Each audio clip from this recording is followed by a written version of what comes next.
వాల్మీకి గారు మరో స్టూడెంట్ తన డౌట్ అడుగుతారు, మీ డౌట్ అడగండి. Good morning sir, this is Srinivas from KG Reddy college. మీరు ఇంతకుముందు చెప్పినట్టుగా పర్సనల్ డిఫెక్ట్ అంటున్నారు. అంటే అందులో కొంతమంది ఓవర్ కాన్ఫిడెన్స్ వల్ల కూడా కష్టాలు పడే వాళ్ళు ఉంటారు. అంటే వాళ్ళు చదివేదానికన్నా అనుకుంటారు నేను ఇంకా ఎక్కువ చేయగలుగుతాను అనుకొని ఓవర్ కాన్ఫిడెన్స్ వల్ల వాళ్ళు కష్టాలకు గురయ్యి దానివల్ల కూడా సూసైడ్ చేసుకుంటారు. వాళ్ళు సూసైడ్ చేసుకోకుండా వారికి ఏమైనా ప్రత్యామ్నాయాలు ఉన్నాయా? మీరేమైనా గైడ్లైన్స్ చేయగలుగుతారు? ఇప్పుడు మనం అనుకున్నది అంటే సూసైడ్ అనేది ఇట్స్ ఏ పర్మనెంట్ సొల్యూషన్ అనుకుంటారు వాళ్ళు, కానీ టు ఏ టెంపరీ ప్రాబ్లం చెప్పాను. అంటే నో ప్రాబ్లమ్ ఇస్ పర్మనెంట్. ఈ ఓవర్ కాన్ఫిడెన్స్ అంటే ఏంటి? మెట్లు ఎక్కుతాం, ఒక్కొక్క మెట్లు ఎక్కుతాం. లేదా హైట్ ఎక్కువ ఉన్నా అంటే రెండు మెట్లు ఎక్కొచ్చు, నష్టమేం లేదు.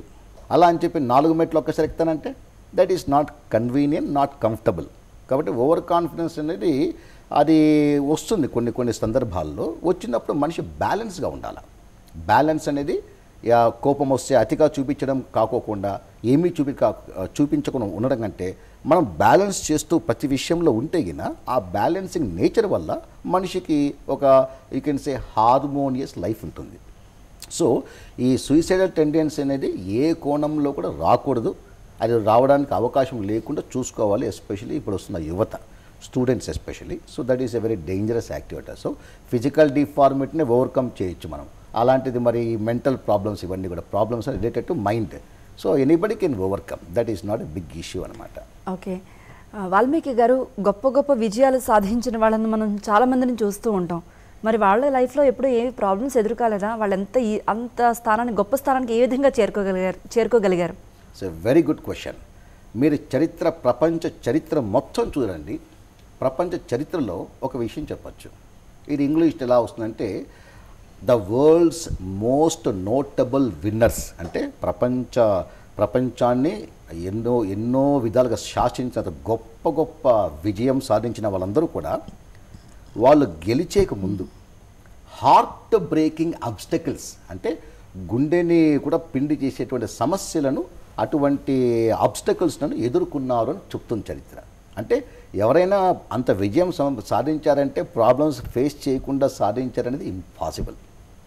సో వాళ్ళు తప్పకుండా ఇప్పుడు పెద్ద చెట్టుకు పెద్ద గాలి, చిన్న చెట్టుకు చిన్న గాలి, ఏ చెట్టుకు ఎంత గాలో అంతే గాలి. కాబట్టి నా కెపాసిటీ ఎక్కువ ఉంటే దానికి తగినట్టుగా నాకు ప్రాబ్లం వస్తుంది. మీ డౌట్ అడగండి. Good morning sir, I'm Tejkanth from KG Reddy college. Sir ఇంగ్లీష్లో ఒక కోట్ ఉంది, success kisses you in private but failure slaps you in public అని. ఈ కోట్ ప్రతి ఒక్క స్టూడెంట్ ఫేస్ చేసి ఉంటారు. సో ఎగ్జామ్స్ రిజల్ట్స్ వచ్చాక many students either pass or fail అయిన స్టూడెంట్స్ ఏమవుతారు అంటే అడిక్ట్ అయిపోతారు either for alcohol or for drugs. So అలాంటి వాళ్ళకి మీరు ఏం గైడ్ చేయాలనుకుంటారు? ఇప్పుడు మీరు ఒక విషయం గుర్తుపెట్టుకోవాలి అందరూ కూడా. నేను ఏమన్నా చదువుకోవడంలో మీరు చెప్పినట్టు ఫెయిల్ కాకుండా పాస్ కావడం, లేకపోతే ఏ విషయంలో అయినా కానీ నేను సక్సెస్ఫుల్గా విజయవంతుని కావాలంటే హోలిస్టిక్ పర్ఫార్మెన్స్ ఉండాలి. ఇప్పుడు నేను బాగా చదివాను కానీ ఎగ్జామ్స్లో ఫెయిల్ అయ్యాను, ఏదో కారణాల వల్ల అయ్యాను అనుకుందాం. ఇప్పుడు వాళ్ళు వెంటనే దానికి నేను డిప్రెషన్లోకి వెళ్ళిపోయేసి నెగిటివ్ హ్యాబిట్స్, ఈ ఆల్కహాల్ కానీ డ్రగ్స్ కానీ మిగతా ఏమన్నా కానీ దానికి లోబడే అవకాశాలు ఉంటాయి. అది కరెక్టే. ఇప్పుడు హోలిస్టిక్ పర్ఫార్మెన్స్ మీలో ఉన్నప్పుడు మీకు అలాంటి సమస్య రాదు. హోలిస్టిక్ పర్ఫార్మెన్స్ అంటే ఏంటి? ఇప్పుడు నేను ఒక పని చేసేటప్పుడు ఎలా ఉండాలి సార్, నా అలవాట్లు కానీ, నా యాక్టివిటీస్ అలవాట్లు, నా ఆలోచన విధానం అన్నీ కూడా ఆ పనికి తగ్గట్టుగా ఉంటే ఈ ప్రపంచంలో ఎవరు ఫెయిల్ కాదు. రైట్ సార్, ఇక చివరిగా మరో స్టూడెంట్ తన డౌట్ అడుగుతారు, మీ డౌట్ అడగండి. Good morning sir, this is Narasimha from KG Reddy college. జనరల్గా మనకి ఆల్వేస్ పాజిటివ్గా ఉంటే సక్సెస్ వస్తుంది, నెగిటివ్గా ఉన్నా కూడా సక్సెస్ వస్తుంది ఆటోమేటిక్గా కొన్ని సందర్భాల్లో. మీరు ఎలా దానికి రియల్ లైఫ్లో దానికి నిజం ఇది కరెక్టా కాదా? ఓకే, అది ఇప్పుడు success cannot be an accident, but sometimes accidents happen అనమాట. అలా తీసుకోవచ్చు మీరు. జనరల్గా నెగిటివ్ ఇప్పుడు పాజిటివ్గా ఉండు అంటూ ఉంటే దానికి ఏదో వ్యతిరేకం ఉందని ఇండైరెక్ట్ నేను చెప్పినట్టే కదా ఇండైరెక్ట్గా పాజిటివ్గా ఉండు అంటే ఇండైరెక్ట్గా దానికి వ్యతిరేకంగా నెగిటివ్ అంటూ ఉంది అనేటువంటి ఒక పిక్చర్ నేను ఇచ్చినట్టు అవుతుంది.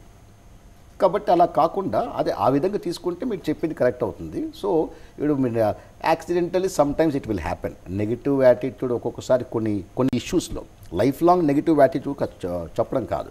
ఒక యాక్టివిటీలో నెగిటివ్గా ఉన్నప్పటికీ కూడా నేను పాస్ కానని చెప్పి పోయినా, నాకు ప్రైజ్ రాదని చెప్పి వెళ్ళినా, కానీ నాకు ప్రైజ్ వచ్చింది, నేను పాస్ అయ్యాను.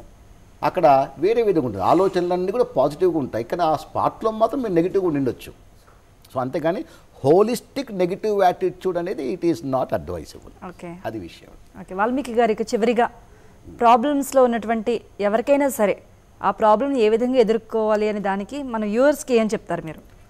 ఇప్పుడు మనము మన యొక్క సంగీతం వెళ్తే పాత పాటలకు వెళ్తే గొప్ప గొప్ప పాటలు ఉన్నాయన్నమాట. అందులో ఒకటి వచ్చేసేసి ఏది జరిగినా మంచి కోసమే అని చెప్పి మీరు వినే ఉంటారు. సమస్యలు వస్తూ ఉంటాయి, నా పని నేను చేసుకుంటుంటాను, నేను ఆ సమస్యలు ఫేస్ చేస్తూ ఉంటాను, కానీ ఆ సమస్యలతో వస్తుంటే నేను ఫేస్ చేస్తుంటా. చివరికి మనం చేయగలిగింది ఏమంటున్నా, ఇదంతా జరిగింది నష్టమో కష్టమో ఇది నా మంచి కోసమే అనుకోవడం. నా మంచి కోసమే కూడా దీని గురించి చాలా కథలు కూడా విన్నారు మీరు. సమస్యలు వస్తూ ఉంటాయి, అబ్స్టకల్స్, అడ్వర్సిటీస్, ఫెయిల్యూర్స్ వస్తుంటాయి, మన పని మనం చేసుకుంటూ పోవాలి. వెళ్ళేటప్పుడు ఏ వచ్చినా కానీ అది సక్సెస్ రావచ్చు, ఫెయిల్యూర్ రావచ్చు, కానీ మంచి కోసమే అనేటువంటి దృక్పథంతో వెళ్తే గిన అది మంచి లైఫ్ అని చెప్పొచ్చు. Okay, thank you so much Valmiki గారు. నిజంగా ప్రాబ్లం వచ్చినప్పుడు ఇటువంటి వాక్యాలు కానీ ఇటువంటి చిన్న చిన్న స్టోరీస్ కానీ వింటే ఆ ప్రాబ్లం మనం సాల్వ్ చేసుకున్నంత రిలీఫ్ పొందుతాం. Thank you so much. Students, మీకు కూడా ధన్యవాదాలు ఈ చర్చలో పాల్గొన్నందుకు. చూసారు కదా, ప్రాబ్లం రాని మనిషి అంటూ ఎవ్వరూ ఉండరు. గొప్ప గొప్ప విజయాలు సాధించిన వాళ్ళు కూడా రకరకాల ప్రాబ్లమ్స్ ఎదుర్కొని ఆ సమస్యలను అధిగమించి ఆ విజయాలను సాధించిన వాళ్ళే. ఈరోజు ఒక ప్రాబ్లం వచ్చినప్పుడు దానికి భయపడిపోతూ ఉంటాం, కానీ కొన్ని రోజుల తర్వాత ఈ ప్రాబ్లం తలుచుకుంటే చాలా చిన్నది, అంత టెన్షన్ ఎందుకు పడ్డామని ఒక్కొక్క సందర్భంలో నవ్వుస్తూ ఉంటుంది. సో ప్రాబ్లం చూసి భయపడద్దు, దాన్ని అధిగమించడానికి ఏ విధమైన సోర్సెస్ ఉన్నాయని ఆలోచించండి, ప్రాబ్లంను అధిగమించండి. ఇది వాటి కపిల్ చిట్స్ జై హో సక్సెస్ మంత్ర. నమస్తే.